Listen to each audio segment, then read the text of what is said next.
సింగరేణి బొగ్గు గనుల వేలం పట్టు రద్దు చేయాలంటూ రంగారెడ్డి జిల్లా కలెక్టరేట్ ముందు సిపిఎం, సిపిఐ, ఏఐటీసీ, సిఐటియు ఆధ్వర్యంలో ధర్నా చేపట్టారు. కేంద్రంలో బీజేపీ మూడోసారి అధికారంలోకి రాగానే 10వ విడత బొగ్గు బ్లాకులను వేలం పాట ప్రక్రియ ప్రారంభించిందని వారు ఆరోపించారు.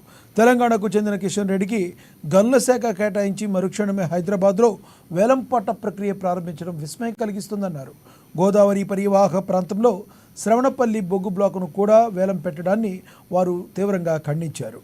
కేంద్ర ప్రభుత్వం వెంటనే సింగరేణి బొగ్గు బ్లాకులను వేలం పాటను విరమించుకోవాలని వారు డిమాండ్ చేశారు. లేని ఎడల లెఫ్ట్ పార్టీలతో పాటు కలిసి వచ్చే పార్టీలన్నింటినీ కూడా కలుపుకొని ఆందోళన చేపడతామని హెచ్చరించారు.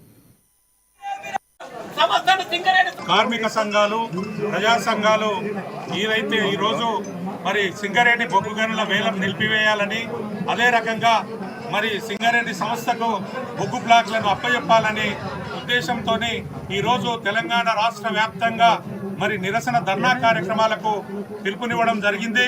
అందులో భాగంగానే రంగారెడ్డి జిల్లా కలెక్టర్ కార్యాలయం ముందు సిపిఐ, సిపిఎం, ఇతర వామపక్షాలు, కార్మిక సంఘాలు, ప్రజా సంఘాల ఆధ్వర్యంలో ఈ ధర్నా కార్యక్రమాన్ని నిర్వహించుకోవడం జరిగింది.